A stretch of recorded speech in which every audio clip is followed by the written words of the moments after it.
Ja, kjære alle sammen, velkommen hit i kveld.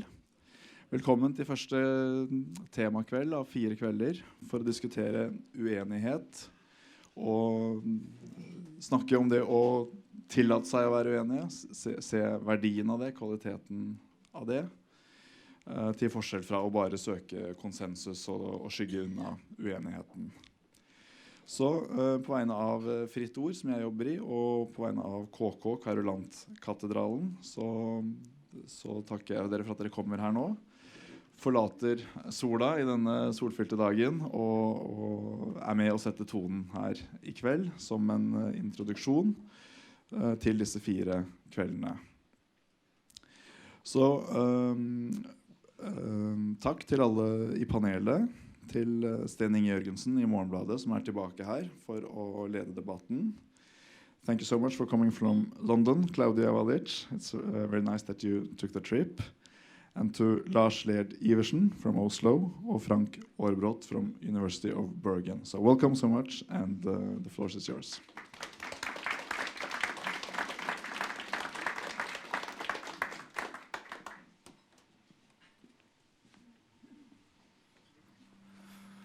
We have a very interesting panel today, as he was just told. I'm gonna tell you a little bit about what we are going to do. We're gonna have like a short speech by Lars Laird Iversen, who is a sociologist, and he's, in spite of his pretty young age, he's already coined the term uenighetsfellesskapet. I'm not sure how to translate that to English, but it would be something like a society constituted by an agreement to disagree. I don't know, would that be? Maybe. So he's going to speak for maybe 10 minutes. And then Claudia Chwalisz will speak, and she will talk about this book, The Populist Signal. There are like 4 copies left, I think. Some of you already grabbed one, so in case you're interested, there are maybe 4 left. She works for a think tank in the UK, a progressive think tank called Policy Network. And I think her message tonight will speak for itself. It's about our democracies are challenged by a populist threat, and the system we have was designed like in the 1800s or 200 years ago, and maybe it's not the right system for the challenges we have today. And finally, we have Frank Aarebrot, which is not going to give a speech himself, but I guess he's going to give like pretty long comments. And since his background also is in comparative politics, I wouldn't be surprised if he would say that, well, this situation might be true for this country, but not maybe for that country. But I think we're going to avoid that debate tonight. We're not going to go like deep into like the Belgian Social Democratic Party in the 70s. I think we're going to try to keep up with the headlines, to see the development in Europe today, the challenges that we all read about and wonder about. And that's the subject for the panel debate afterwards. But first then, we're going to have 2 speeches, and there will be like a 5-minute break before the debate, so you will have time to grab a new beer or to reflect on the thoughts you heard. First, Lars, the floor is yours.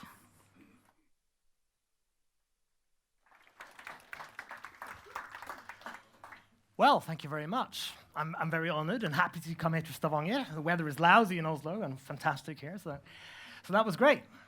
My name is Lars Laird Iversen. I'm a sociologist of education and religion. And I'm going to talk about the concept that English translation could be communities of disagreement, uenighetsfellesskap. It started when I did field work in Norwegian schools looking at religious education.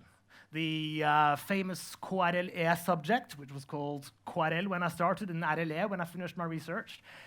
And I was in there to look at what was going on in this sort of multi-faith, but also kind of still Christian kind of subject which has been created. I looked at the plans first, and looking at the plans for school, the whole point of teaching religion and teaching values in school was to give students a sense of the shared values of Norway, to teach students sort of what it is to be Norwegian and what values constitute Norwegianness, in a sense. It's one reading of the main points of that subject. When I came into the classrooms, I saw something different. When the classrooms worked well, when the teachers were happy, when the kids were enthusiastic, was when there was room and space for the kids to come out and say what they wanted and to sort of try out their half-baked thoughts, to answer each other and figure out, what do I think about this? And the better the sort of sense of a class community, the sense of safety, the sense that we are a bunch of people who trust each other, the more space there was for disagreements, the more voices came out. And that's when I thought, these aren't classrooms of shared values. These are communities of disagreements when they work well. And I liked that. And I sort of floated the word at a seminar sort of halfway through my PhD work, and some other academics liked it and said, that's a good word, try it out. And the reason why it can work well, in this sense, we could think of that classroom as a microcosm of democratic societies. Yeah? Classrooms, at least in Norway, we have mostly sort of public schools, bunch of kids thrown together by random accidents, but they have the same challenges. They are in the same situation. They face the same problems. And in some sense, that is also the case for most national democratic policies, polities. A group of people thrown together in the same country. They have some emotional connection to this country, most people in some sense, but not necessarily one of some shared ideas or some shared values or some shared something in there. The connection is something else. It's being thrown in and it's facing the same problems together. Now, so we all belong to these kind of communities where we meet strangers, where we meet other people who share our situation, who share our challenges, who share our problems, but do not share our values, do not share our ideas, do not share our worldviews. And I think those are the spaces where we need democracy. Those are the spaces where we flesh out the ways we can be citizens and the ways we can work things out together. I don't know, borettslag, how do you say that, sort of living co-ops, our sport clubs, our local choirs, school boards, all these places are local areas, and we have local, our cities. We don't live in a city because the people there share our values. We live in there for different reasons, and we need to work together with the people that live in our local communities. So this is why I think that the word communities of disagreement is good, and it's good also outside the classroom. It's good for different kinds of democratic communities. People are thrown together and share the same challenges. Now, there is a bad guy in my story, the story I tell when I talk about communities of disagreement. And I called it the rhetoric of shared values. All right? It turns up all over the place. It turns up in companies who are going to do sort of team building and identity work. They think, what are our core values? And you'll see it in Statoil or Rema 1000. They'll have sort of values-based leadership. We know who we are because we have these and these values. And if our employers don't have them, they can go somewhere else. Yeah? We see it in ideas about religious communities, right? People would talk about Muslim values or Christian values or Hindu values. And a multi-faith society is thus spoken of how to deal with these groups with different values that clash and collide. But that's not necessarily the case.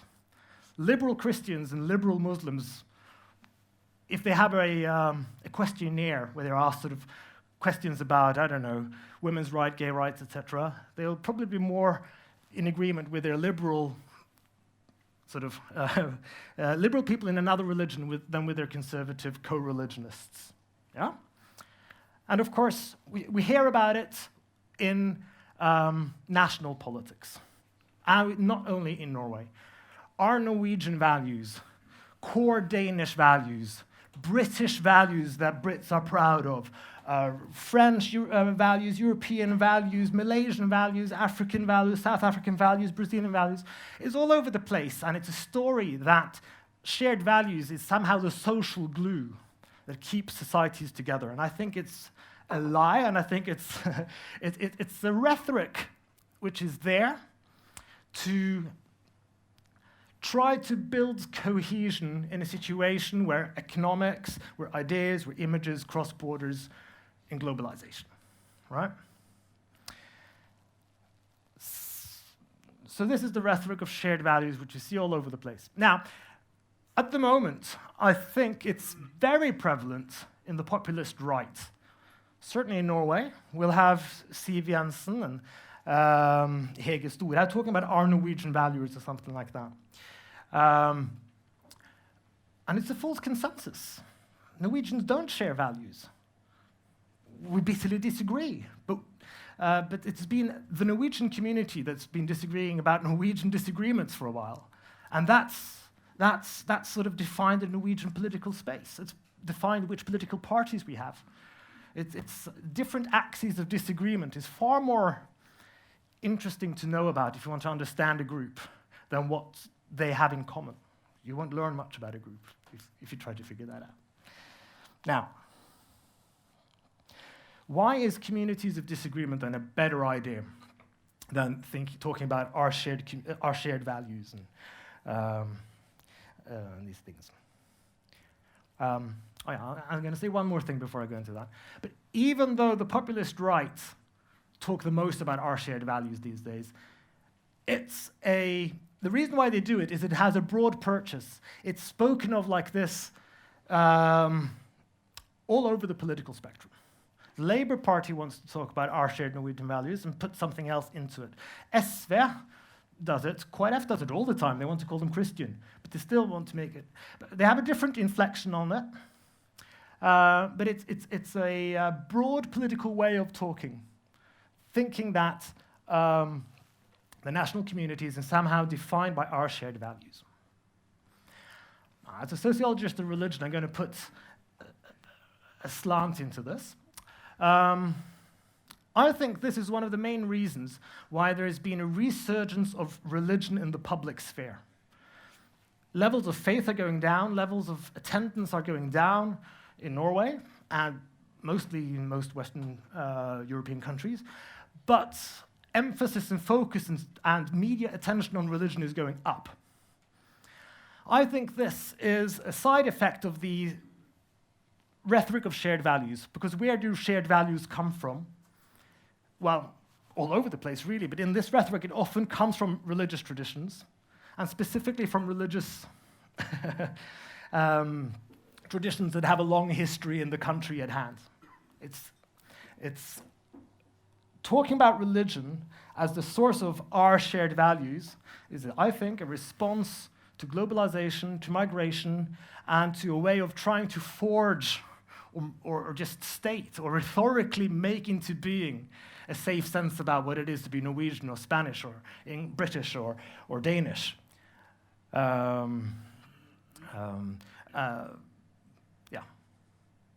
So that's the sort of resurgence of religion is part of this lack of understanding of disagreement, which I think is part of it.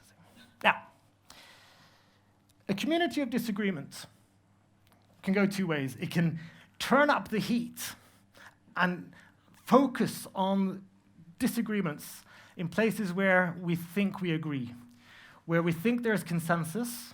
It'll be instructive, useful, and interesting to try to make people speak up more, to actually share and voice their doubts and disagreements. Yeah? But also in other places where there is a lot of disagreement but not enough community, we can think of communities of disagreement also as saying that disagreement is a more productive way of thinking about differences than a clash of civilizations or deep cultural differences, because they can be talked about, they can be discussed. And even though the differences maybe are deep or are profound and emotional, dealing with them or trying to approach them as disagreements that can be talked about, learned about, discussed, cooperated over, creates more areas where you can connect, creates more areas of cooperation, and cooperation is not the same as agreeing. So turning up the heat where it looks like consensus, and turning down the heat where you have rhetoric of clashes of irreconcilable differences are both part of what I want to try to get at with this term, uenighetsfellesskap. Finally, I think first of all, having to have the courage to say what you think out loud, and then having other people challenge it and say, no, I don't, why do you think that? I don't agree with that. I think it's like this instead. This is a process that I think engenders creativity, new solutions, new ways of approaching older questions. I think it can encourage participation, and we're going to hear much about participation. Because if you are willing or forced or encouraged to bring your point of view in, to have your say, and to be part of the process that leads towards a temporary or shared solution to a shared problem, that binds you to the process, and it binds you to the group, and it binds you to the decisions that are made in a way that gives greater legitimacy and greater binding power than a myth about shared values. Finally, I think it forces us all to reflect. It forces us all to think, well, why do I think what I think? And how can I try to frame my argument in such a way that somebody who disagrees with me might be moved, might change their mind? And to do that, I have to empathize. I have to try to put myself in the feet of the other person and see what could convince that person, rather than only how can I sound good to those people who already agree with me, which is what too much of debates are actually about. So I'm going to leave you with that. I think communities of disagreement is an interesting and exciting word, uenighetsfellesskap, and it brings up, I put it as an alternative to the widespread rhetoric of shared values. Shared values are not our social glue. Cooperating to solve problems when we disagree is a much better candidate for our social glue. Oh, thank you.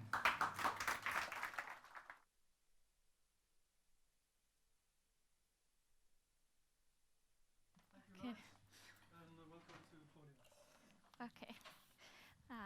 Thank you, and thank you everyone for coming here to listen to me and to Lars. It was great to be invited here to respond about this idea of the communities of disagreement and to tie it into the work that I've been doing on populism and democracy. And even though I have to admit I'd never heard of this term in English before, I was quite happy to have the opportunity to come and reflect on it.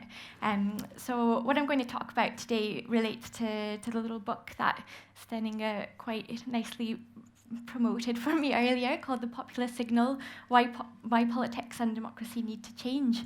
So I'll talk about what led me to researching this, some examples I've come across of where democracy is being done differently and what kind of lessons we can take away from that. So the starting point for this work really was trying to understand the extent to which disillusionment with politics and with the political establishment and elites drives people to vote for populist parties against the common perception that it's purely down to anti-immigration or anti-EU. To what extent is it actually, I don't think this system is working well? And I think even just the definition of populist really touches on what Lars was just talking about. Populists tend to define society as being divided between this pure and homogeneous people that have these shared values and shared identity, and somehow it's these elites and dangerous others who are trying to deprive these people of their identity or their voice or their prosperity. When I first started looking into this, I did some polling in the UK, asking people what whether they thought that their voice counted in the decisions that were being taken by their elected politicians, and what they thought of the system of governing.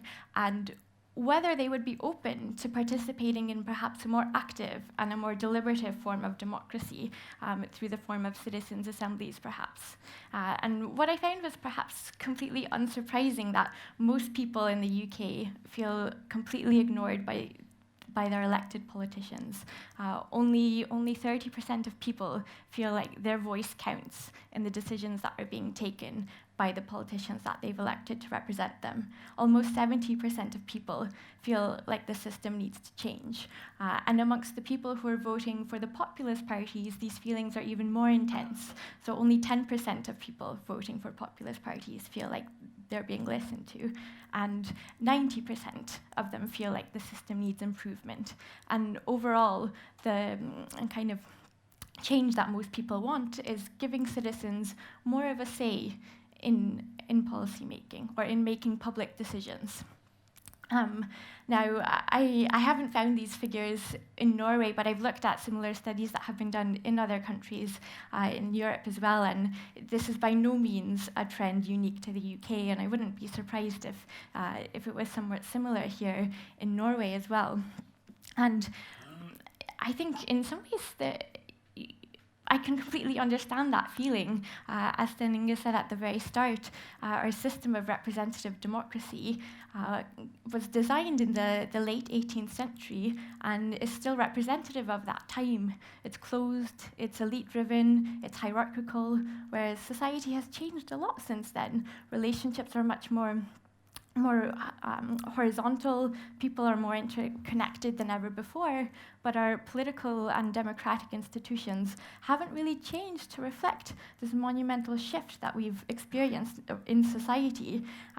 We still see the best way of representing the will of the people as every 5 years we go and we wait in a queue, and then we put a little tick beside the name of a party or a politician that we like the most, or perhaps just dislike the least. And then for 5 years, we have no say in what those politicians are doing.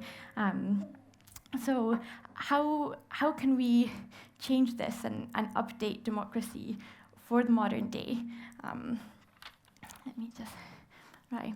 And so in terms of solutions or ideas, what I ended up turning to first was Athens. And I don't mean Greece today, I mean ancient Athens, looking at democracy as it was originally conceived, where randomly selected people would be forced to come together, to deliberate, to decide, perhaps not agree with each other, but to come to some sort of common ground of where they decided how their society should be run. Now, obviously at that time it was all male. I'm not by any means suggesting, that would be the case today or the inspiration to draw on, but I think that principle of random selection, of people not being driven by a fear of re-election, but of being there to serve the public good, is something that we can pick up upon.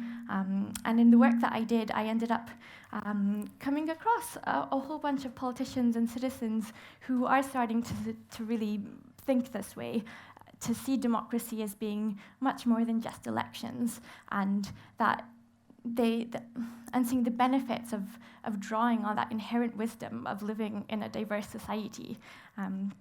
So I looked at what I ended up calling 10 cases of democratic innovation from around the world, and I interviewed ministers and politicians and community organizers and ordinary people who were involved in these. And in the end, most of them had about four main characteristics, and they were called more along the lines of citizens' assemblies or citizens' juries. And what they all had in common was that there was a politician or a governing body that had a really crunchy policy dilemma. So they had a problem, and no matter what they did, they were going to piss somebody off. So one way was to go about it the traditional route of a closed-door policy session, doing and coming up with a decision amongst themselves. But they ended up turning it over and involving the public more directly. So the other three characteristics of all of these were that people were randomly selected to take part. This was to ensure both diversity and that you had a representativeness of society. The second aspect was that there was a focus on deliberation. So people were encouraged to come with an open mind without having made up their decision of what they thought beforehand, to really think about all the trade-offs and the different pros and cons involved. And the third aspect, or fourth aspect, and the most important, was that through these citizens' assemblies, people were actually given a genuine voice and a genuine say. It wasn't another kind of consultation, which I don't know how often they're required here, but in the UK, consultations are required for everything, and it's always a kind of tick-box exercise, and usually the decision has been already made, and people are tired of this. Whereas in the kind of cases I looked at, that wasn't the case. There were lots of different possibilities of what action could be taken, and then there was a direct link of what these people said in the assembly and what actually happened afterwards. So to make this sound a bit less abstract, I'll give you a few of the examples that I looked at. So one of them is in Canada, where there's probably been some of the most democratic innovation in this sense going on. There's been about 29 of these kinds of citizens' assemblies, citizens' juries at all levels of governance over the past 6 years. So there's been over 1,000 people who've been involved in these at various points in time, over 30,000 hours spent deliberating on various policy questions, from community planning to privacy laws, on community things. So one of the examples there is from the province of Ontario, which in terms of geography is about the size of Western Europe, so not insignificant. And they had to update their condominium act. So I don't know if the concept of condominiums exists here, but basically it just means an apartment building where everyone individually owns all of the different apartments. So condominium act in Ontario, maybe it doesn't sound like that big a deal, but in fact, more than half of all new families live in a condominium, and this legislation hadn't been updated for 25 years. So instead of having their usual process, they had a citizens' assembly. So 36 randomly selected people from all over the province the size of Western Europe, were flown in over the course of 4 weekends, and they deliberated, and they decided, and they gave a set of recommendations to the minister in charge of updating this act, and then he took almost all of those recommendations directly into the new legislation, which passed last year. Another example is from Australia and the city of Melbourne. Again, last year they had one of these crunchy policy dilemmas where they had a budget and they had to make cuts, but they didn't know where to cut or what to cut, and where they wanted improvements. So instead of just having something focused on the budget, they convened 43 randomly selected people over the course of a few months, and it was to decide a 10-year, $4 billion plan for the city. And they gave a lot of consideration to this. They wrote up a report with all the recommendations to the city council. The city council looked at them over the course of, I think, 5 or 6 months, and then they accepted about 90% of the proposals that came from the citizens' panel. And a lot of them were more radical than anything they would have attempted to try beforehand as well. I'll give you one more example from Europe to maybe bring it a bit closer here. The Minister of Culture in Flanders has a citizens' cabinet. So usually every year he has a kind of, I forget what it calls it, a culture forum, where all of the big arts and culture organizations and foundations have a chance to convene and have their say and influence policy in some way or another. So in addition to this now, for every major policy that comes into his ministerial remit, he convenes a citizens' cabinet. So last year he did one with 150 people, representative of Flemish society, that gave him 17 policy recommendations, all of which he's now acting on directly. And now he's just convened his second citizens' cabinet to do with youth and culture policies. And this is something that he doesn't want to do just once or twice, but to really institutionalize and to encourage other ministers to be doing the same thing. So I think that all of these cases and examples start to make, well, they made me think that democracy can be done differently. It doesn't just have to be the same way of just elections and just passing it on. And all of the examples kind of, at this point, dispel most of the common myths and arguments against using these things and involving ordinary people in policymaking. They've shown to be incredibly competent when given the time and the resources to come in and make really complex decisions. There's also been a lot of research which shows that the quality of the decisions that comes from having a randomly selected group of people is better than when you convene a group of experts, because you end up bringing so many different perspectives to the table, rather than having the experts who tend to have access to the same kinds of information and tend to reinforce each other's points of view, rather than bringing new ideas to the table. In some ways, this is that community of disagreement that you end up getting with this. So, I mean, I think we often assume that people don't really care about the process of politics, that they just want to elect someone and have things be done and done well, and that's all they want. But I've been finding that actually people care quite a lot about the process and how things are done as well. And even the people voting for the populist parties, if given the chance to be involved in a more active, more productive, more positive way of engaging, they would do so. In the polling I did, I asked people in the UK if they would be willing to participate in a randomly selected citizens' assembly, like the kind I described at different levels of governance. And while overall more than 50% of people would be willing, amongst people voting for populist parties, that went up to 70%. So I think it's easy to dismiss these voters, but in the longer term, we could consider how to adapt our systems of governing to be updated for the 21st century, but also to give people more of a genuine say in the policies that are shaping their lives. Now, I'm not saying that people should participate in one of these every week, because I don't think they should, and I don't think they want to. I think that great quote about the problem being too many meetings is very true. But I think that the point is more that once or twice in your lives, you might have a chance to take part in a more active process to help shape the policies that are affecting you and your community. And if it's institutionalized and in the long term, you know that all policies are made this way, and you know that other people like you are having a chance to influence the policies that are affecting your life and your society and your community, then that's where the change happens. And I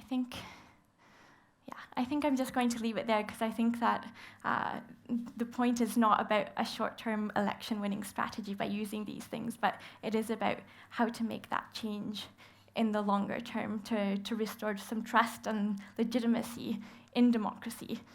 So, thank you.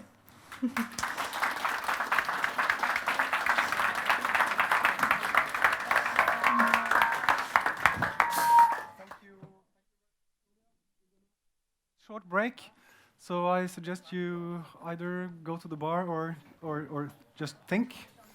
And I also I hope you can help me with something, because I was wondering, should there be an opening for questions in the end from the audience? Should we have that? Yeah, you want to take part? You want to take part in this? Yeah. Well, I'm sure it could be in Norwegian too. Yeah. So keep that in mind as well. I think we're going to have room for a couple of questions. Thanks.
Da pausen over. Og da skal vi begynne med å gi ordet til Frank Aarebrot. Han skal få lov til å kommentere litt på Lars først, og så på Claudia. Så hvis du ikke har lyst til å slå det sammen, men det får jo være litt opp til deg da. Men du skal få litt ekstra tid til å være en vanlig paneldeltaker, fordi det har jo vært 2 lange innledninger, og du har vel også mye klokt på hjertet, vil jeg tro. Så vær så god, Frank Aarebrot. Well, it's easy to combine the two, I think, because they are basically 2 sides of the same coin. So that's not difficult at all. And it all, what I think about, if you want me to be contemporary and not get involved in the details of history, I will anyway, but not to begin with. You can say that you have 2 new things in our time. The one thing is, of course, that you have the possibility of horizontal integration is greatly enhanced by what we ancient guy still call cyberspace, the internet possibility. If you take our famous terrorist or child murderer, Breivik, from the action in Oslo, he actually has created a kind of horizontal community of people who agree with him, and he can live in his own world. You have also fantasies like von Däniken's book about how extraterrestrials have created the ancient civilizations, have their own community. You have conspiracy theories that Freemasons are ruling the world, or sinister groups of businessmen are hidden in, creating all kinds of decisions behind the scenes. And all these crazy ideas have followings. And you can live in your own community, global community of people with a shared belief in the internet. So that is, of course, the negative aspect of the horizontal integration, but horizontal integration is greatly facilitated. And the possibility of creating the kind of communities that you're talking about is, of course, can also be enhanced by the internet. People don't even have to go to the same meeting. You can establish some kind of closed group on the internet where you can consult people. So you can also use it for the good. The other aspect of it is, of course, the fact that there is an increasing rapidity in the stream of events that happen in the world. Things are happening faster, and the world gets closer to us. I remember when I was young and we had mainly one radio and television station and we had printed newspapers, you hardly ever reported on a disaster that happened in China or India. But today, of course, you do write more about Belgium, terrorists in Belgium than terrorists in Pakistan. But what you forget is that terrorism in Pakistan is actually written about today. So you get a kind of greater scope, you get a wider area of things happening, and therefore things happening more rapidly. So if you want to be a populist today, you must really be able to hang on a roller coaster ride of the news. We saw that in Norway in this local election campaign, when this picture of the little child who had drowned in the sea on the beach totally transformed Norwegians' attitude to what was most people's attitude to receiving refugees from Syria. And then, of course, a few weeks afterwards, there was the new stream across the Russian border and the capacity problems in northern Norway. And then people start thinking about the possibility of accepting too many refugees. So the Progress Party lost by being the Progress Party in the beginning of the election campaign, and they won by being the Progress Party at the end of the election campaign. And this happened within weeks. So communities of these false communities that you're talking about, they develop very fast, and they can, with a snap, develop completely in the opposite direction. That's why you are faced with an age-old problem. Erik Solheim, a leader of the left-wing Socialist Party in Norway, he wrote a book some years ago about the deliberative democracy, which is very much what you are talking about. And he was a great advocate of this idea of the deliberative democracy, particularly because the left wing of Norway is peculiar in that left-wing politicians are against the common market or European community in Norway. That is kind of strange in a European perspective. And you have to justify somehow how you can be a socialist engaged in international solidarity and being against European cooperation. But I made one of the way they try to explain for it is that they have a referendum, and this referendum of Norwegian membership in the EU becomes almost like a glorified event.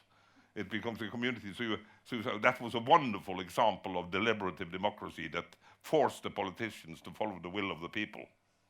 So then he sort of tried to generalize it and say, well, we want to rule Norway like that in the future by deliberative communities. And I think it's fine. And to take your example from Canada, I think the idea of the condominium law that you talked about is excellent. It will work very well in that situation.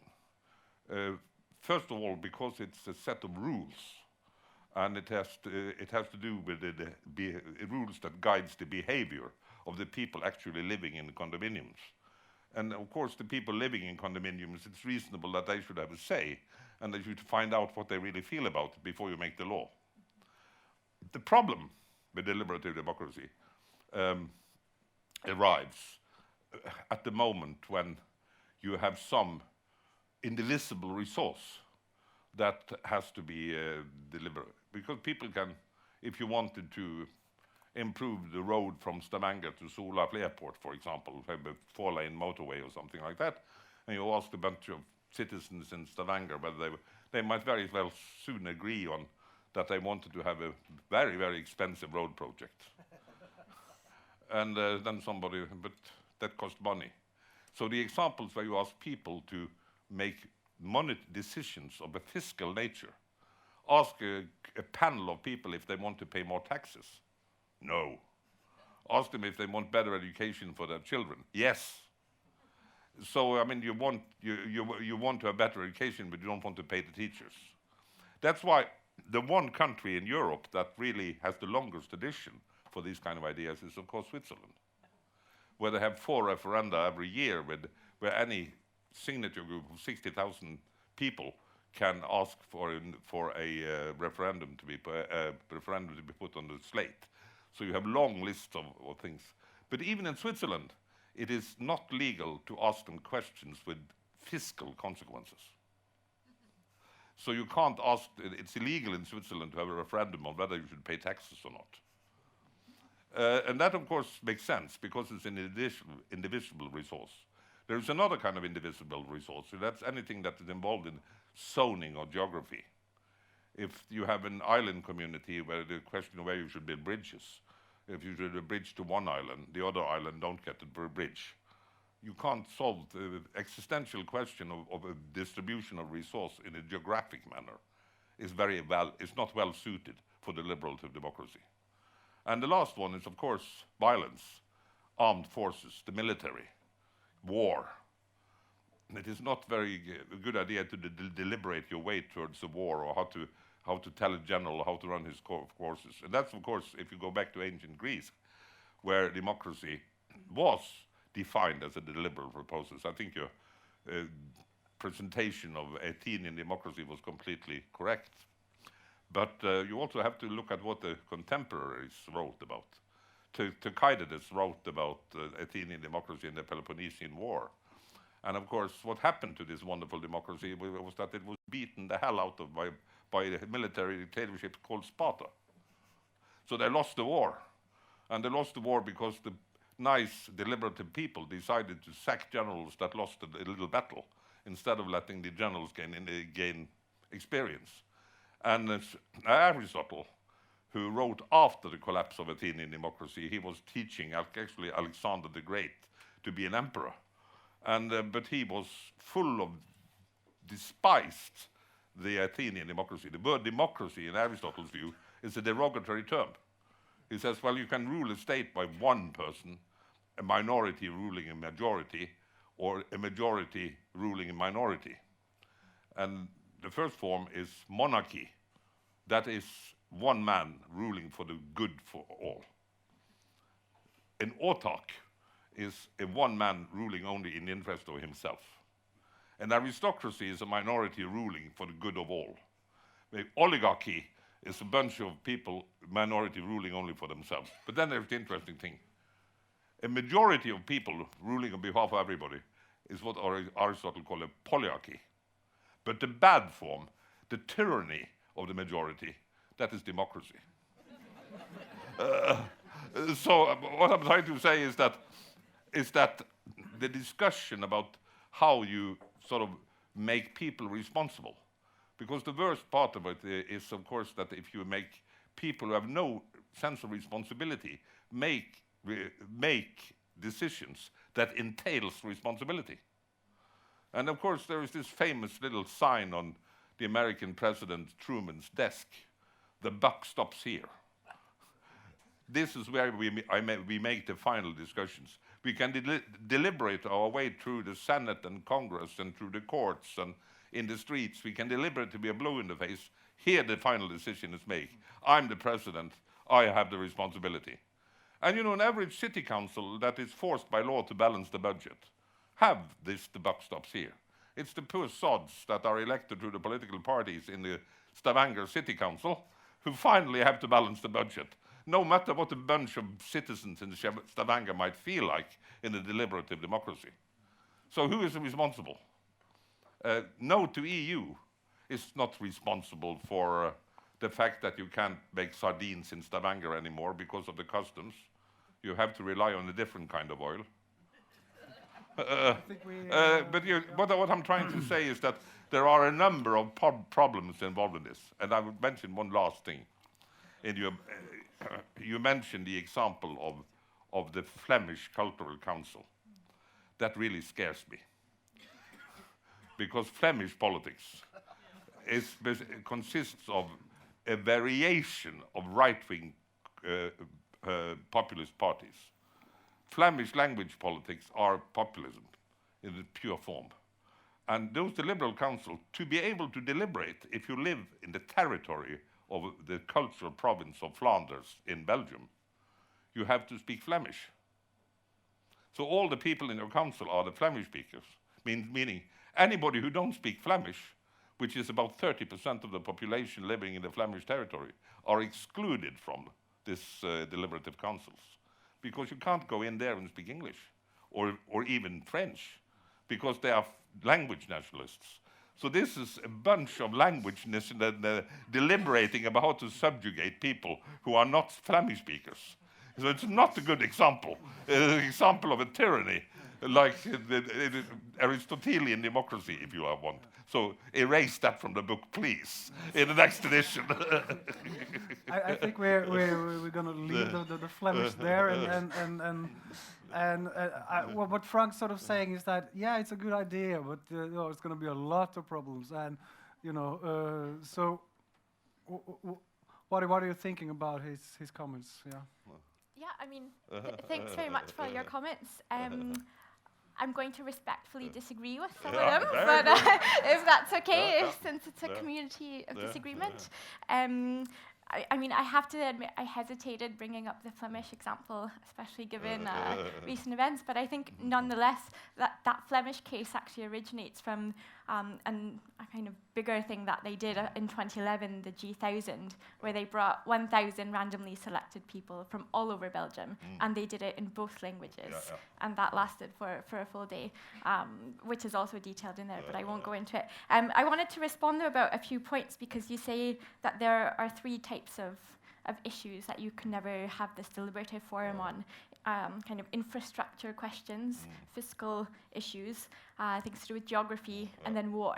And I completely agree about war, but I disagree on the other things, actually, because most of the examples that I've looked at that have been the most successful have actually been around either planning questions, or there's a really big citizens' assembly going on in Australia right now to determine what the next 30 years investment in infrastructure worth, I don't know how many billions of dollars right now, that they're getting ordinary people from that area to come and actually deliberate on, to bring them together, to try and see where the common ground is, to figure out the trade-offs of what they spend money on. When it comes to the kind of questions around planning and fiscal questions, this is the same thing. In Vancouver, they were trying to figure out how they were going to develop this new area of the city. And so at first they had a kind of year-long traditional process where everybody could come along and have a say at a town hall and developers influence, etc. And then the plan they announced was nothing like what people actually wanted, and there was a massive backlash. So instead of going ahead with it, they said, all right, we're going to do the citizens' assembly and bring in ordinary people from the area. Can I just interject so we don't confuse the people? What I'm talking about, I think you're right, if you're talking about people deliberating about how to divide the pie. Yeah. What I'm talking about is that if you have the possibility of enlarging the pie, okay. It doesn't work with enlarging the pie, but as long as everybody agrees that the size of the pie, you can deliberate about how to divide it. I'm not. That's not in the Melbourne example, though, that I talked about. People had to make really difficult decisions, though, about how to spend the money and the resources, $4 billion over the next 10 years. I don't think that was easy. No, it's not easy, but it works. Yeah. It wouldn't work if they could say, well, give me another $1 billion, and then we can do both. That would not be a possibility. Sure. Exactly. Perhaps We're not. going to also give Lars an opportunity to answer to the comments. And I just want to inform Frank that your bear has arrived. It's on the loudspeaker on the right Thank hand you, side. thank you. Very useful. So please, Lars. Well, thanks, Frank. Yeah. I'd like to pick up the point about the buck stops here. I think you can turn that around as well. When you have actual decisions that have to be reached, and you actually have to solve a practical problem, that's when deliberation works. Because you talk about deliberation as a fluffy process, and that's somewhere else. So I'll speak loudly. And then somebody else makes the decision, I'm responsible. I think for it to work, it needs to be real. For decisions to be, for a community of disagreement to actually sort of get going, the decisions need to be, real. They have to be, otherwise people aren't given the voice. Otherwise people aren't made responsible. Otherwise people aren't involved in the process. If it's a faux process, if it's just a lie. It brings back to another point that I'm interested in that if you have actual people discussing actual problems and trying to solve them, you have a lot more creative problem solving and a lot less discussions about principles. A good one is often to bring decisions down to a lower level of government, if it's possible, whereas because mayors in cities solve problems, whereas presidents pontificate on principles. When you have political discussions talking about principles clashing, what often happens is posturing about us versus them in some kind of guise. It's our values versus their values or something. When you have a problem approaching and you need to make that decision, you need to balance that budget, or an event is coming towards you and that's when the decision has to be made, then people have to solve that practical problem. And I think that's a good thing for deliberation and discussion. I agree with that. It has to be real. But when you say real, it also means it has to be constrained. Yeah. Because you can't... but I agree. There is no point in getting... We have a very deliberative party in Norway called Venstre. They're deliberating all the time. They never arrive at a conclusion.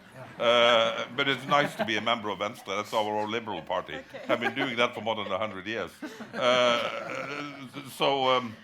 So we have what you call the eternal seminar on politics, which is all right. I mean, it's nice to be a member of Venstre because you don't have to. You can mean anything, and you are right there in your ideal world. Thank God they don't have a power to decide. But I want to again visit you with one thing because I forgot. But you deserve a contact. First of all, I really enjoy that sociologists of religion gets involved in politics, and because it reminds me of one of my great heroes, Max Weber, who wrote his history, his sociology of religion, and adapted that to the political sociology. So it's a long tradition for that. But there is one thing I think you are forgetting when you talk about the these imagined communities. There is a statement that nations are imagined communities. And of course, that is very similar to that.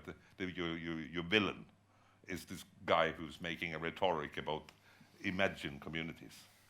But there is, if you don't make it so spiritual that you only speak about attitudes, but you also speak about behavior, then behavior are sometimes strangely determined by values you don't know you have.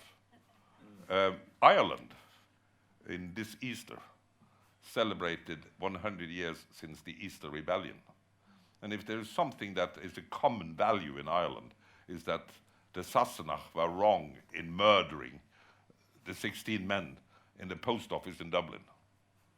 So you have this idea of Irishness, which is of course very old. It has to do with the Gaelic language and God knows what. But this event, behavioral nexus point, is something that is in the back of the Irish mind. It's easy to find a bunch of Irish people and ask them. I think many of them, very few of them would think that it was correct to execute the rebels in the post office in Dublin 100 years ago. Now, there's another element of behavior which is even more fun. But do we have time for it? Yeah, yes we do, because it's really fun. It has to do with the difference between Calvinists and Lutherans. That's fun. We are Lutherans and the Dutch are Calvinists. I don't know how you, when you were kids, and it got dark in the autumn, and we turned on the lights back home. What does a Lutheran mother tell her children? She tells, draw the curtains so the neighbors can't look in. We are taught when we turn on the lights and it gets dark, we draw the curtains so the neighbors shouldn't look in. If you live in Holland, which is Calvinist, your mother would say, pull the curtains so the neighbors can look in and see that we do not sin. I mean, no matter what opinion or religion a Dutchman have, if he is a heathen or a Muslim or God knows what, he pulls the bloody curtains when it gets dark. And whether you're a Lutheran or an atheist in Norway, you draw the curtains when it's dark. You have a behavioral pattern that is rooted in some kind of a tradition. So there is a kind of behavioral memory, which is fascinating, that stems from some kind of religious idea once upon a time, which has long been forgotten.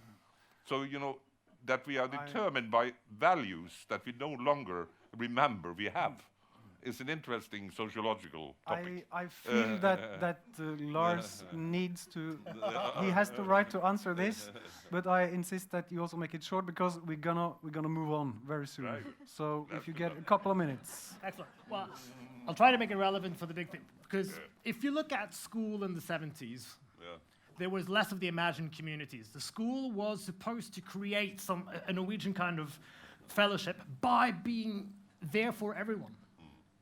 And in the 1990s, when money crossed borders, when politicians couldn't decide everything that Norway happened because we were integrated in a larger world, the rhetoric shifted to school not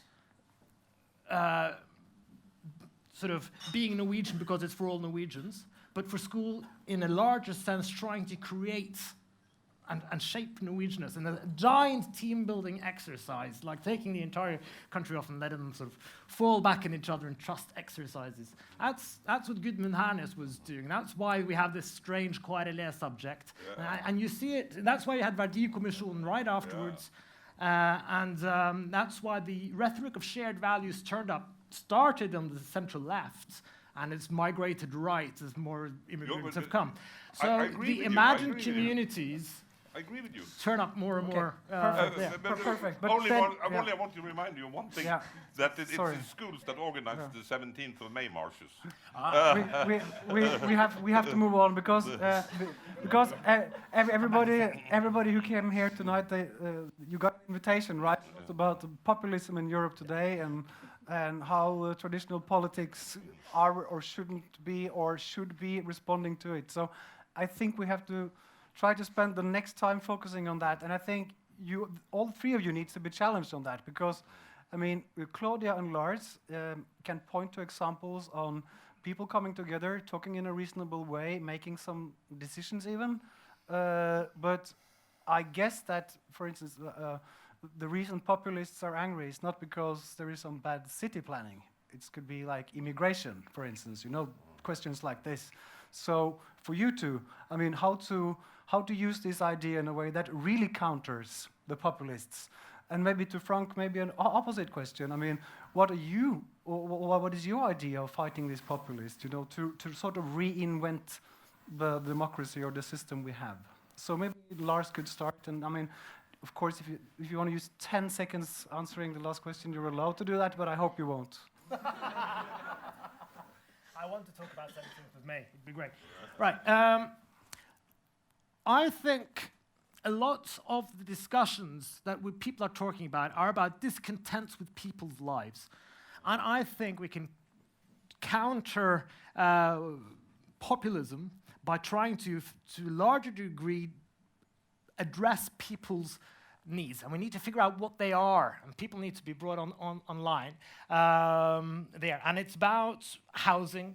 It's about the schools in the local communities. It's about which jobs. It's about how far they have to commute and how long the queue is and how they get there and if they get wet on the way and these kind of questions. Are politicians going to talk about this?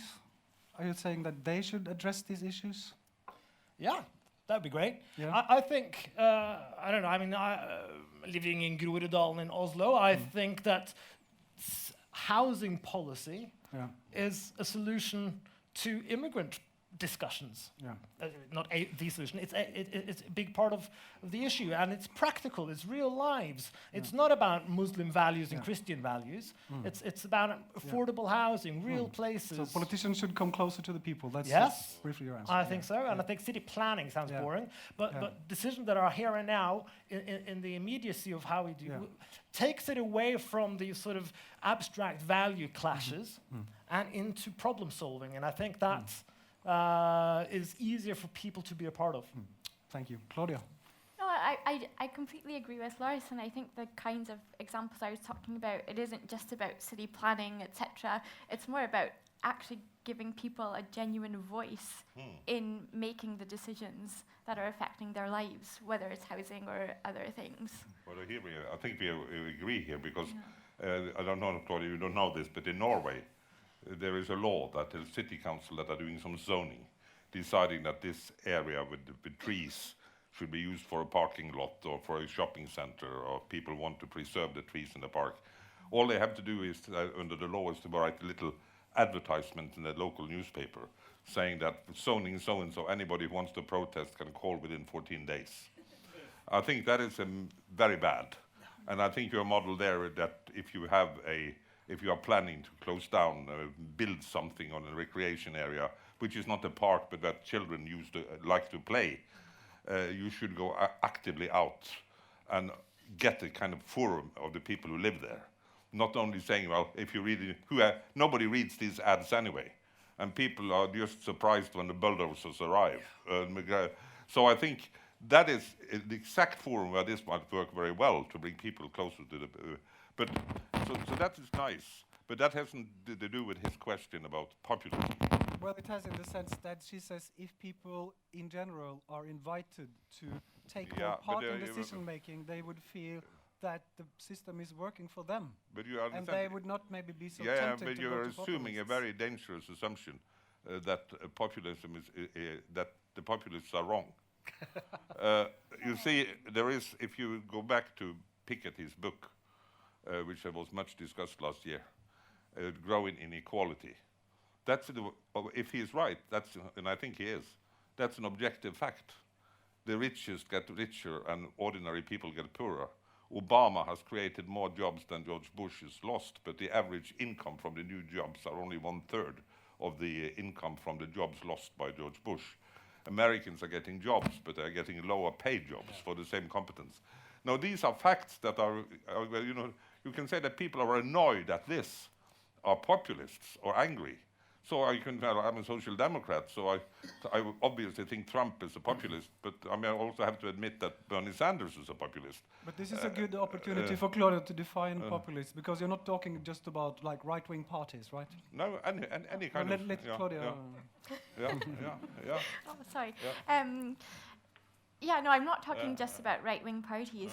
I mean, I guess the definition of populists are the kind of parties that try to claim that they themselves are the only true representatives of the general will of the people. And so that's why you tend to get this us versus them discourse, that there's us, this pure people, and them, either immigrants for populist parties of the right, or more the banks, the establishment, big business, etc. on the left, as though society is just black and white, and you can't overcome those divisions. So it's like a parallel to Lars' point that some groups want to say we have shared values. We are sort of the same. But then since we've been discussing way of organizing debates in society and the relationship between that and populism, that's where the empirical cases get very confusing. Because you have obvious examples of established old parties. In Austria, they had a very nice old, eternally deliberating liberal party like our Venstre. They were sitting around with nice people who weren't particularly Catholic, but they weren't socialist either, and they were liberals, and they sat around eating chocolate and discussing things forever. That party was taken over by Jörg Haider. I have a wonderful picture of Innleder, the leader of the Norwegian Liberals, sitting next to Jörg Haider at the Party Congress, European Liberal Congress, because he took over the party. But even more scary example is the example of Pim Fortuyn in the Netherlands. But what is the point? Could you just put it in general terms? I'm getting to the point. Yeah. That is something. The first example fits with Claudia's story, because it's an old party that has burnt out, is no longer relevant. It's rife to be taken over by the populist. But Pim Fortuyn's party in the Netherlands is an interesting case, because that grew out of deliberative groups. Because neighborhoods throughout the big cities of Netherlands had a rising crime. And there was a movement, social movement of making deliberative groups, which were called Veilig Rotterdam, Veilig Amsterdam and so on, means safe Amsterdam, safe Rotterdam, safe The Hague. And these were groups of crime-ridden neighborhoods, where all the residents came together to discuss how to deal with their feeling of insecurity. You know, classical deliberative process. And the interesting thing was that, of course... But this is not what Claudia is writing no, about. No, I know, but that is what you asked about. The thing here is that these were ideal groups, and of course they were a random selected group, because you had people from Suriname, from the colonies, you had the people of the neighborhood. They were pretty representative. And they worked. These were the groups that formed the basis of the right-wing populist party in Holland, because the first name of that party was Veilig Nederland. And they made a big success. And the first group of parliamentarians of that party had a majority of people who were not white-skinned. And Pim Fortuyn was the leader. And he was not a right-wing populist, but he was also the only Dutch academic who don't speak English. But how to stop? And he's the first homosexual academic to come out of the closet. And he hated Muslims because they were bad to homosexuals. But how do you want to stop this? What I'm trying to say is that right-wing populist organizational forms can grow out of deliberative democracy as well as out of the established parties. I'm sure. So there is no relationship, by definition, between the way you organize debate and whether you are able to prevent right-wing populism from raising its ugly head. Yeah. Claudia. I have to say I don't know exactly about those groups, but it would really surprise me if the people there were indeed randomly selected or a true representation of society. The whole neighborhood. Every single person from that entire neighborhood, however many thousand people. Except those who are terminally ill or but babies. What I'm saying is that the things that I'm talking about differ to the typical town hall meeting that you have, in the sense that the kinds of people that tend to come out to those kinds of meetings are those who are already either really engaged in politics or feel really particularly strongly about a particular issue. Whereas when you bring an actual random selection of people, you bring together those who might not have an extreme view to counter those who have their already determined points of view, who sit there and reinforce each other. when they all think a similar thing. And I think to counter actually your point about Switzerland earlier on referenda, that the processes I'm talking about are the exact opposite of that, in the sense that the random selection ensures that you actually get a representative group of people that you don't, because there's so much research that also shows that it's just the best educated, the best off, and usually the elderly in society that take the time to come and participate in any kind of political activity, whether it's voting or campaigning or protesting or going to a town hall meeting. So how do you get the kind of people who wouldn't come here tonight, for example, how do you get them engaged in politics? And those are the kinds of questions, and I think that's where these deliberative fora are good, and they help bring society together instead of dividing it apart. So Frank, you actually agree that as long as it's randomly selection of people, it's for the good? Yeah, but and one thing is randomly select them, another thing is to get them engaged. Even you can always select. I do that all the time when I do sample surveys. Sociologists and political scientists do that all the time. And then we ask them some questions, but we don't ask them to engage. But you can select people, but you have to get them engaged in the process. And those kind of selection mechanisms you're talking about, higher education and so on, also works when it comes to people's willingness to participate, of course. You can do a lot of oversampling to try to draw in marginalized groups, but your chance of having a non-Norwegian speaking Somali woman enter a deliberative group in Norway is very much lower than to have a university professor who is a pensioner joining. It's obvious. We don't get it. We don't. But I think still leave that aside. I think I agree. I also agree that the better random process. The point is also that the reason why this Dutch example really was the entire neighborhood, because the problem of crime was real. 5 rapes in your street means that everybody gets involved. So if the problem is serious enough, people get engaged. And that's probably why it happened. Instead of going to the parties, instead of protesting and going to an established right-wing party, they try to organize from the grassroots only to become the foundation of a right-wing party. So the point is that what I'm saying that is that if you look at organizing your way away from right-wing populism, I have to give you one example more, because it's a favorite photograph I have hanging on my office door to pester my a former colleague of mine who was a Marxist-Leninist. I really enjoyed it. It's a photograph from a municipal housing estate in Berlin in 1929, after the economic crisis had hit in. At that time, it was still the Weimar Republic, and they had a social democratic government in Berlin. And of course, factories went bankrupt. It was almost as bad as Stavanger these days. And they had to improve the budget to deliver the services. And the way they did it was that they increased the rent on the municipal housing estates. And of course, immediately the people didn't want to pay more rent because many of them were out of jobs, they were angry. So there you had big groups forming, non-political group, protest movement against the increasing of the rents. And their argument is that to show that what the action was this was not your group, it was an action group. They should pay the rent, but they should put it on a closed account and only release it, the rent, to the city council after they had given in. And to show that you are party, you should take your party banner and hang it over your balcony in the backyard. And I have this wonderful photograph from 1921 of the party flags hanging from the balcony. Every second flag is the swastika, and every second choir is the hammer and sickle of the communists. So communists and Nazis joined together through this enormous popular engagement against this increasing of the rent against the social democratic government, who only tried to increase the rent in order to pay the garbage men. The point is that if you look for the wisdom of the people implicitly, that's also dangerous. There is the issue of engaging people, and I totally agree with that. That's a good thing to do. But it's also the question that we always should think about some kind of way of making people responsible.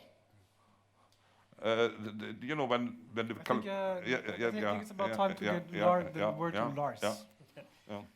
Well, I think part of what you're saying here is that populists arise because of real concerns, and I think we'll agree about that. I'm brushing it aside and saying that what populist parties are saying is sort of bad and evil and wrong, and we shouldn't start listening to it. That's the wrong idea. I think we all here want to say that in some sense we need to bring the people who vote for populist parties, left wing, right wing, onto the stage to be a part of the discussion.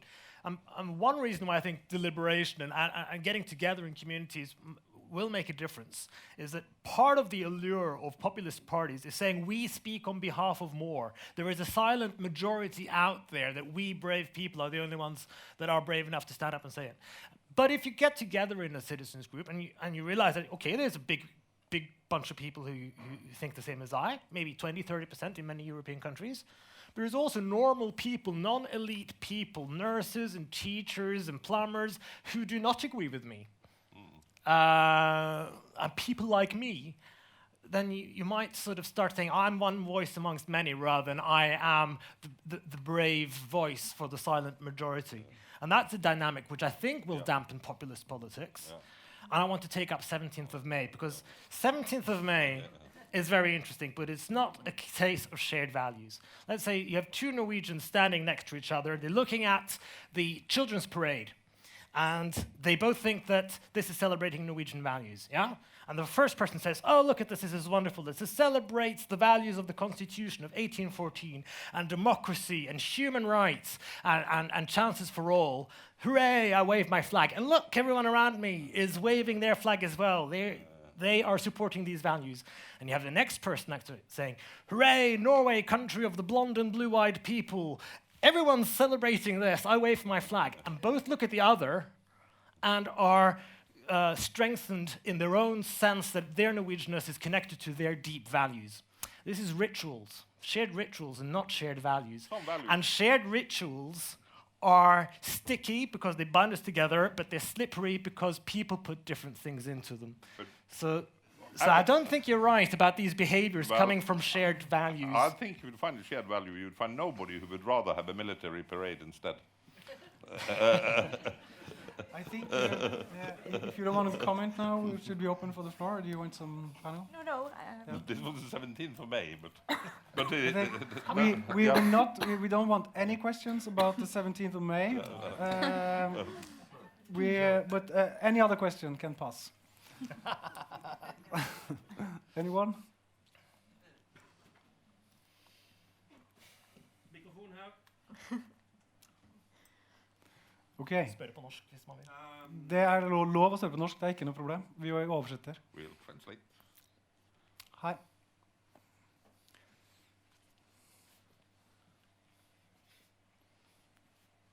Et lite enkelt spørsmål.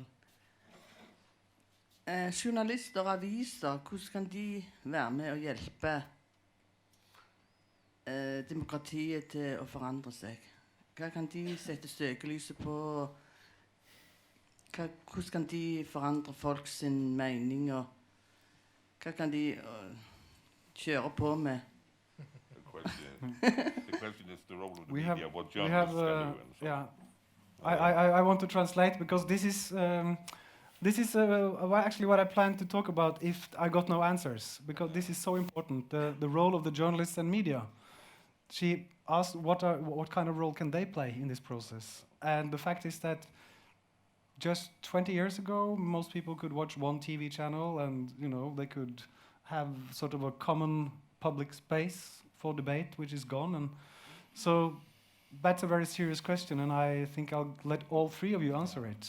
You can start if you want. Well, I think the mediatization of many of these debates and of democracy is a big part of the dynamics we hear. So it's a very important question. Well, first of all, I think it's important to think of the newspaper as the freedom of speech of the editor, not of everyone who wants to write into it. You can have the freedom of speech of Norway is represented by having a diversity of type of newspapers. And And thus you have the chance for every newspaper then to figure out the approach they want to have, figure out the tone they want to have, and figure out their profile as unique. That gives diversity to the whole area. Secondly, I think that it's important to try to find out new voices, but not just knee-jerk reactions, sort of that are against what they see as a sort of political correctness or something like that. What I'd like to see is journalists that get voices from practitioners that are close to the problems at hand. Teachers talking about schools. Bureaucrats talking about the things they are into. Plumbers talking about problems in planning. And to get working professionals to talk about their problems.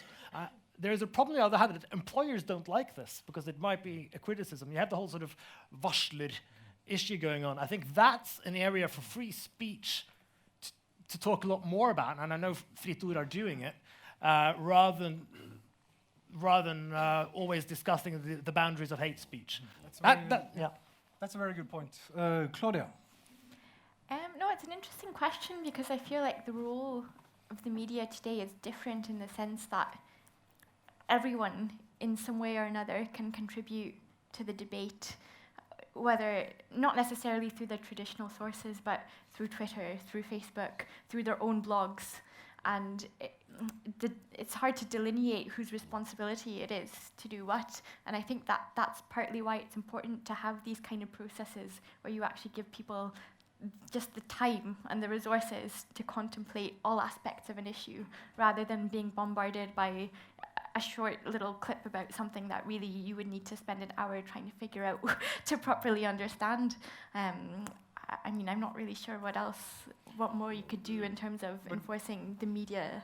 No, but I'm thinking you live in a country where there was maybe much longer time since most people were watching the same channel or the same news. I'm not really sure, but I think that Norway historically has been a more homogeneous country until recently, at least that people were exposed to just one TV channel and so.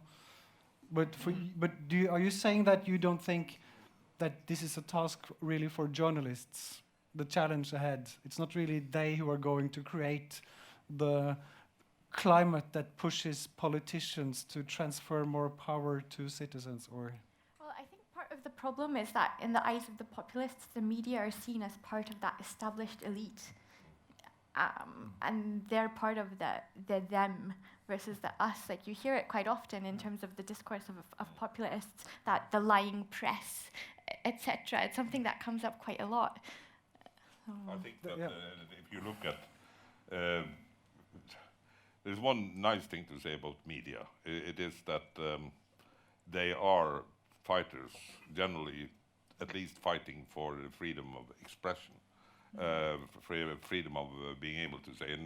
And I think the problem isn't so much for people who don't get their stuff into the newspaper. Many people don't get their opinions into the newspaper, most because they don't care to write to the newspaper. Because in our media world that you point out, the content of media is driven by technology and always has been. So what you have today is that people can live in their own world, which is a totally apolitical world, you know, exchanging recipes. Or in Norway we have it called pink blogs, women who write about fashion and photograph one another's meals and so on, and live in that world, sort of an extended housewife role. And people can live in that world. We call them football wives blogs. But that's okay. But you don't get it. But I mean, the strength of your model is, of course, that by randomly selecting people, you are engaging them. You are forcing people who live isolated. So you can't leave it to the media either with the sort of anarchistic net or the more conservative newspapers. But what we see is that news is more and more becoming something that is done through a computer or through an electronic screen. And the written newspapers that will survive are the ones that carry opinions. Exactly the ones that are debating. Morgenbladet and Klassekampen, these are two Norwegian newspapers, are the only one that's growing in number of published newspapers. Whereas the traditional newspapers that wrote about news and everything, they're declining. And because people are looking for places where there are opinions. But that's, of course, the one group that already are interested in political opinions. But in a sense, your model, in my view, transcends the media. Because the whole idea is to get people involved in decisions that are important for them, when they didn't know when they came to the meeting that it was important to them. So you can actually teach people that this is important to you, even though you are only interested in football or you're only interested in American cars or whatever you might be interested in to begin with. So in a sense, I don't think the journalists are the villains. I think the media is not the problem, but the media is simply inadequate relative to what you're talking about. But it's not even that media are villains. It's also in the sense that because of technology and the way the news is portrayed to us, so driven by algorithms, that we end up just being exposed to lots of views we already agree with, rather than coming across a different point of view. So it's harder to actually come across that diversity of perspectives. I think we have to move on. I think there was a question over here.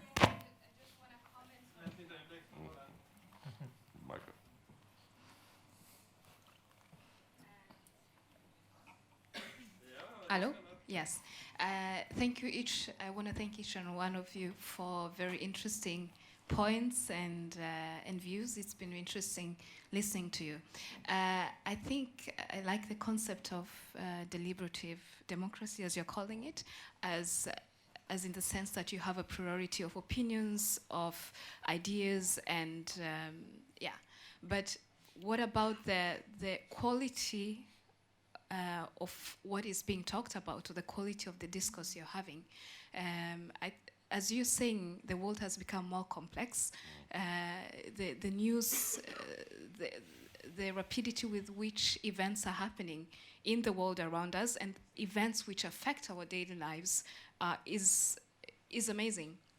And that's why I think you kind of need to have an idea of how do I say it? The media has a moral responsibility to keep people educated about the facts, about the real issues.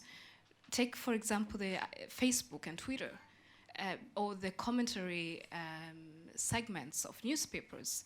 Most people who think of themselves as uppegående, avoid those things. That is supposed to be an arena where people are supposed to discuss things, express their opinions, but people don't do that because it's become, how can I say, it's beneath people's level. So it's not just a matter of just putting out things out there. It's also a matter of the quality of what is being said and the level of understanding about these complex issues. I think I can, Yeah, thank you. That was, I think I can identify at least two questions there. I mean, one is especially directed to Claudia, maybe, about the complexity of the issues, and second, about the media and the role of the media here. So maybe Claudia first. Yeah, sure. I mean, I think the fact that there have been so many of these kinds of deliberative citizens' assemblies and citizens' juries that have taken place over the past few years are just proof in themselves of the fact that people are capable and competent to deliberate on really complex questions when they're given the time to really access all of the resources that they need to make those complex decisions. I mean, people don't need to be experts about every issue out there, but when they're given the time to deliberate on that one topic, whatever it is, I mean, to figure out how to spend 10 billion or 5 billion over the next 10 years isn't an easy question. To decide the trade-offs in designing new privacy legislation to do with citizens' data collection, that was another topic people were able to decide on. And I think quite often you find that what these ordinary groups of people propose aren't very far off from what the experts also say.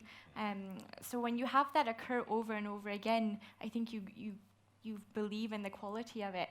And it also comes to another point I made earlier, that when you have the diversity of perspectives that are brought to the table, you end up with a better quality of deliberation than when it's just experts or just people who have a really similar viewpoint coming there already. Lars? I have a comment on that because there's done social psychological experiments on qualities of the ideas.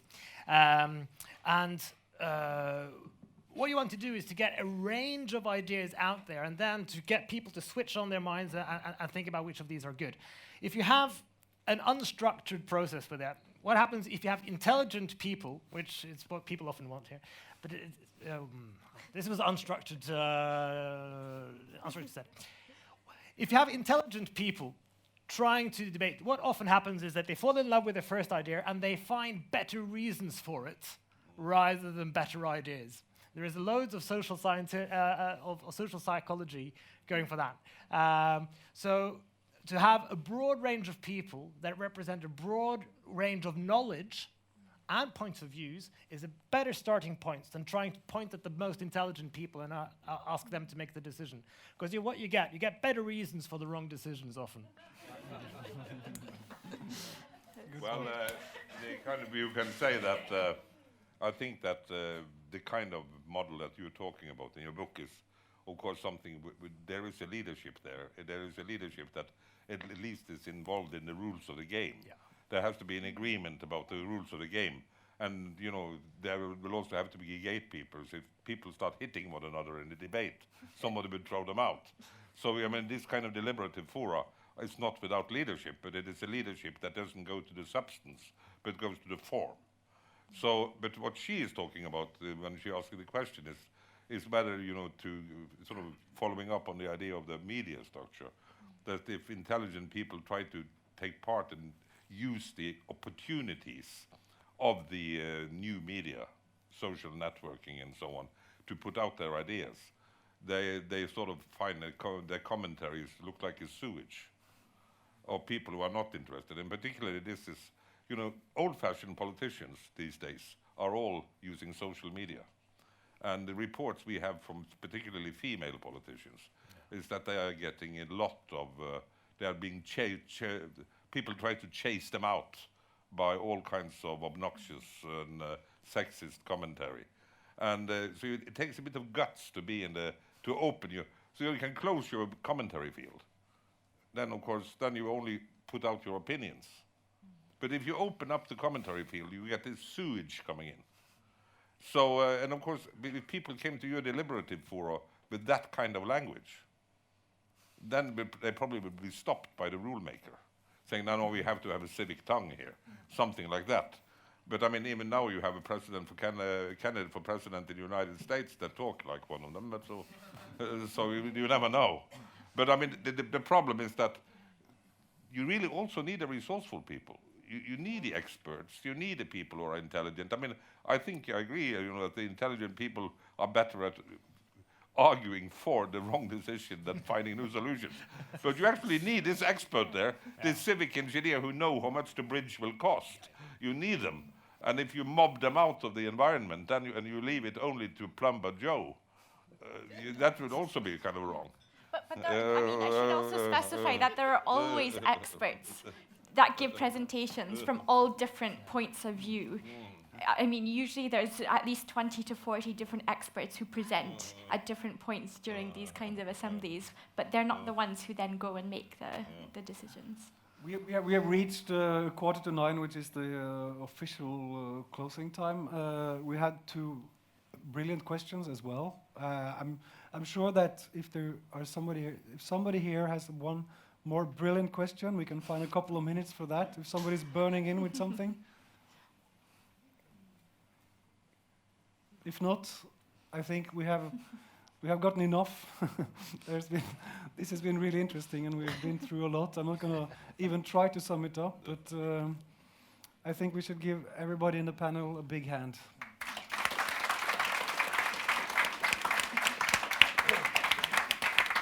Folkens, da vil jeg på vegne av KK og Fritt Ord takke et strålende panel for at de ville komme og innlede vår temauke om den livsviktige uenigheten.